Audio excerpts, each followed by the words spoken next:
Assalamualaikum warahmatullahi wabarakatuh. Di sini saya bersama Kak Aji. Dengan saya di sini Rismatullah dengan NPM 2340501030 ingin melakukan wawancara mengenai kasus Taman Safari yang lebih tepatnya terhadap Oriental Circus Indonesia atau OCI. Oke, di sini saya akan memberikan pertanyaan kepada Kakak. Bagaimana tanggapan Kakak mengenai kasus tersebut dan apa hukum yang bergerak di bidang di kasus tersebut yang memang seharusnya mereka dapatkan dari 3 pendiri OCI. Ya, 3 pendiri OCI ini yang dia masih tergabung dengan Taman Safari ya. Kalau yang saya lihat, yang saya pernah baca di berita, ya saya tidak terlalu menyoroti ya dengan kasus yang sekarang ini ya.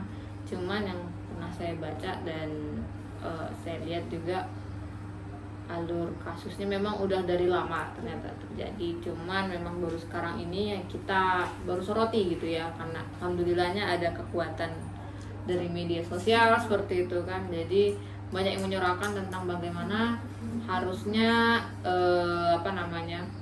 keadilan ditegakkan buat korban-korban ya dari si pelaku sirkusnya ya, seperti itu, bukan petinggi maksudnya. Jadi kalau dari saya, pendapat saya mengenai ya kasus ini seperti itu kan ya, ini kan sudah melibatkan hak asasi manusia seperti itu ya. Gaji tidak layak, kemudian diperlakukan juga tidak layak, bahkan mendapatkan kekerasan, ancaman dan lain-lain, tidak mendapatkan pendidikan juga untuk anak-anaknya ya kalau tidak salah ya. Kemudian apalagi ya waktu itu, kalau keselamatan lah, maksudnya safety dari kalau sirkus itu kan safety-nya harusnya lebih terjaga gitu ya. Tapi kalau dari OCI sendiri tidak menjamin hal tersebut untuk keselamatan para pekerja dari sirkus gitu kan. Kalau saya menyoroti ya memang sangat disayangkan, dan bagaimana seharusnya kasus ini gitu ya disoroti ya. Ada 2. Jadi kalau saya lihat dari hak asasi manusia sendiri ya, kita bisa bersandar kepada Komnas HAM. Kemudian satunya adalah KUHP ya, bagaimana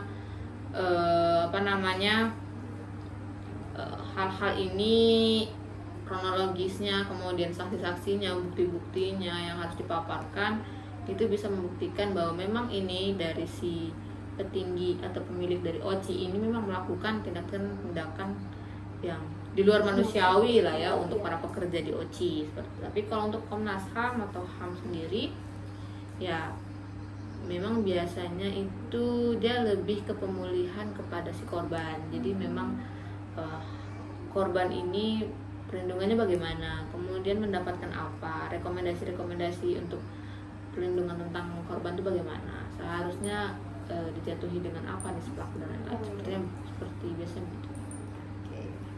Oke, untuk memberikan pertanyaan yang kedua, solusi hukum yang diberikan misalnya ini kan belum tentu tuh Kak. Jadi solusinya hukumnya seperti apa gitu, tanggapan untuk kasus ini?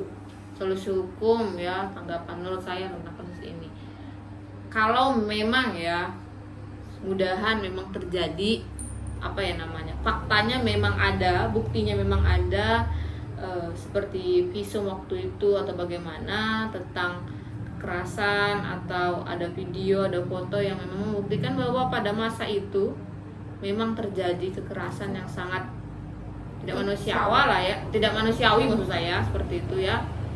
Ya seharusnya sih bisa diproses oleh pidana. Cuman tapi kalau saya lihat kan kita itu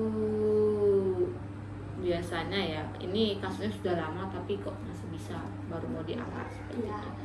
Dan kalau yang saya biasa pahami adalah apabila hal tersebut baru terjadi ya saat itu juga bisa langsung dilaporkan atau di bagaimana, karena kadang kan kalau misalkan kekerasan harus pakai visum, jadi kelihatan oh ini memang langsung dilaporkan setelah kejadian.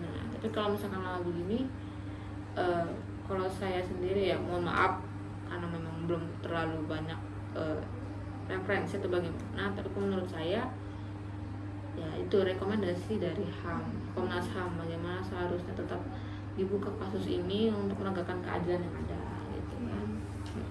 Terima kasih ya Kak, terima kasih waktunya, terima kasih juga wawancaranya. Kurang dan lebihnya mohon maaf. Oke, baik. Terima kasih ya Kak.